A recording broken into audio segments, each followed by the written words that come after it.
Sir ఇంకొక question ఏంటంటే, మనకు లాంగ్వేజ్ అనేది పెద్ద బారియర్‌గా చూస్తున్నారు మన దగ్గర.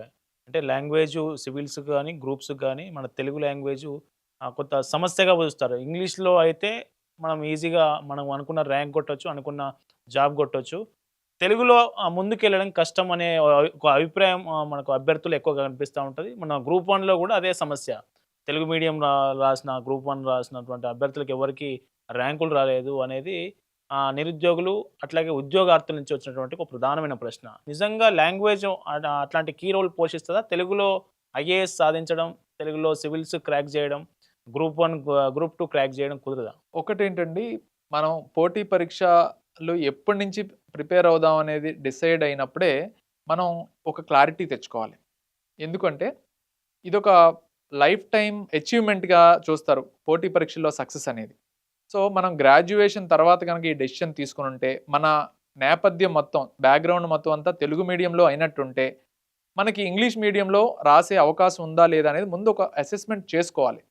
చాలామంది తెలుగు మీడియం స్టూడెంట్స్ గూడా ఇంగ్లీష్ బేసిక్ ట్రైనింగ్ తీసుకొని, ఇంగ్లీష్‌లో మారి ర్యాంక్ కొట్టిన వాళ్ళు చాలా మందున్నారు. ఈవెన్ ఇంగ్లీష్ నేర్చుకోవడానికి అశోక్ నగర్ హైదరాబాద్‌లో రామకృష్ణ మఠ్‌లో ఫ్రీ ఇంగ్లీష్ క్లాసెస్ నేర్చుకొని గూడా, ఈరోజు తెలుగు రాష్ట్రాల్లో ఐఏఎస్, ఐపీఎస్‌గా వర్క్ చేస్తున్న వాళ్ళున్నారు. మీరు ఎగ్జాంపుల్స్ గమనించొచ్చు.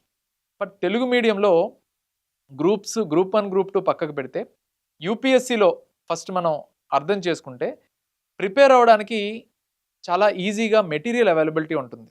మెటీరియల్స్ తయారు చేసే కోచింగ్ సెంటర్స్ కావచ్చు, ఈ కంటెంట్ తయారు చేసే వాళ్ళు కావచ్చు, పబ్లిషర్స్ కావచ్చు, ఎక్కువ మంది నాది మెటీరియల్ ఎవరు కొంటారో ఆ రకంగా ప్రిపేర్ చేస్తారు. దాని మీద ఎక్కువ టైం స్పెండ్ చేస్తారు.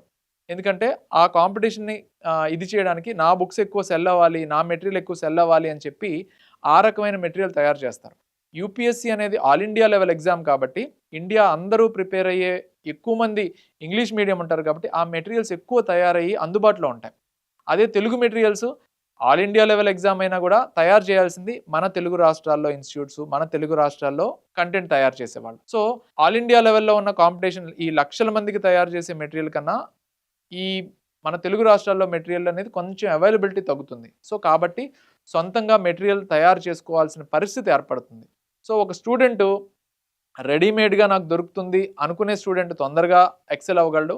సొంతంగా మెటీరియల్ న్యూస్ పేపర్‌లు చూసుకొని, అదర్ రిసోర్సెస్ చూసుకొని, సొంతంగా మెటీరియల్ తయారు చేసుకోవాలనుకున్న వాళ్ళకి టైం ఎక్కువ పడుతుంది. అలాగే సక్సెస్ అవ్వడానికి కొంచెం ఎక్కువ టైం పట్టొచ్చు. సో, ఇవి మనం గమనించుకొని ఫస్ట్ నేను తెలుగులో ప్రిపేర్ అవ్వాలా? ఇంగ్లీష్‌లో? చాలామంది స్టూడెంట్స్ 3 నెలలు కోచింగ్ తీసుకొని ఇంగ్లీష్‌లో మారి స్టేట్ అండ్ సెంట్రల్ గవర్నమెంట్స్, ఎందుకంటే తెలుగు మీడియం స్టూడెంట్స్ ఒకవేళ ఇంగ్లీష్‌లోకి మారితే not only UPSC, other competitive exams కూడా ఈజీగా రాయొచ్చు. స్టాఫ్ సెలక్షన్ కమిషన్ కావచ్చు, RBI, NABARD, SIDBI, intelligence bureau ఇలాంటి లాట్ ఆఫ్ అదర్ ఎగ్జామ్స్ అన్నీ ఇంగ్లీష్‌లో ఉంటాయి. ఈవెన్ తెలుగు మీడియం స్టూడెంట్స్ అర్థం చేసుకోవాల్సింది, వాళ్ళ preliminary exam Telugu medium students కూడా యూపీఎస్సీ పేపర్ ఇచ్చేది ఇంగ్లీష్ అండ్ హిందీలో మాత్రమే ఇస్తుంది. కాబట్టి వాళ్ళు ఖచ్చితంగా ఇంగ్లీష్ ఎలాగైనా నేర్చుకోవాలి. ప్రిలిమ్స్ ఎగ్జామ్ పాస్ అవ్వడానికైనా ఇంగ్లీష్ నేర్చుకోవాలి. కాబట్టి ఆ ఇంగ్లీష్‌ని ఇంకొంచెం ఎఫర్ట్ పెడితే ఈజీగా 3-4 మంత్స్ పెడితే వాళ్ళు మెయిన్స్ ఎగ్జామ్ గూడా ఈజీగా డిస్క్రిప్టివ్ రాయడం నేర్చుకోవచ్చు. ఇదొక పాజిటివ్ యాస్పెక్ట్. లేదు కంపల్సరీ నేను తెలుగు మీడియంలోనే రాస్తాను అంటే, మనకి సక్సెస్ అయిన వాళ్ళ ఎగ్జాంపుల్స్ చాలా తక్కువండి. తెలుగు మీడియంలో రాసి సక్సెస్ అయిన వాళ్ళ ఎగ్జాంపుల్స్ చాలా తక్కువ. సో, వాళ్ళు పడిన కష్టాల్ని మా మా ఇన్‌స్టిట్యూట్‌కి గాని, మాలాంటి ఎక్స్‌పర్ట్స్ దగ్గర గాని మీరొస్తే, తెలుగు మీడియంలో ర్యాంక్ కొట్టిన వాళ్ళతో మీరు పర్సనల్‌గా మాట్లాడి, మీకు అందులో ప్లస్‌లు, మైనస్‌లు ఏముంటాయనేది ముందే వాళ్ళతో మీరు డిస్కస్ చేసే టైంని మేము ఏర్పాటు చేస్తాం. సో, అప్పుడు మీరు వాళ్ళతో డిస్కస్ చేసి, నాకు ఇది ఎంత టైం పట్టొచ్చు? తెలుగు మీడియంలోనే వెళ్తే ఎంత కష్టమవుతుంది? ఓకే.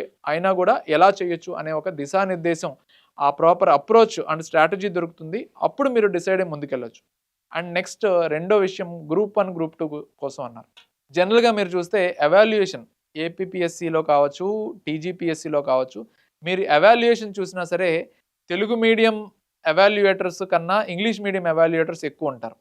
సో, ఈ మనకి అవైలబిలిటీ ఉండటం, అలాగే టీజీపీఎస్సీలో ఆ రిసోర్సెస్ గూడా అందుబాటులో లేకపోవడం, ఇలా రకరకాల కారణాల వల్ల, టెక్నికల్ కారణాల వల్ల తెలుగు వాళ్ళు క్వెషన్ పేపర్స్ ఆన్సర్ చేసేవాళ్ళు, అలాగే ఎవాల్యుయేట్ చేసేవాళ్ళు, తెలుగు వాళ్ళకి కొంత నిరాశ ఎదురవుతుంది.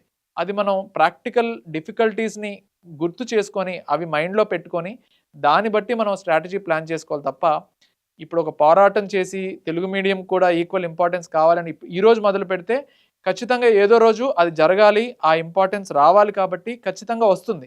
ఈలోపు ఈ యాస్పిరెంట్ సంవత్సరాల తరబడి టైం మిస్ అవుతాడు. సో ఏ రకంగా ముందుకు వెళ్ళాలి అనేది ఎక్స్పర్ట్స్తో మాట్లాడి కన్సల్ట్ చేసి గైడెన్స్ తీసుకుని ముందుకెళ్తే బెటర్గా ఉంటుంది.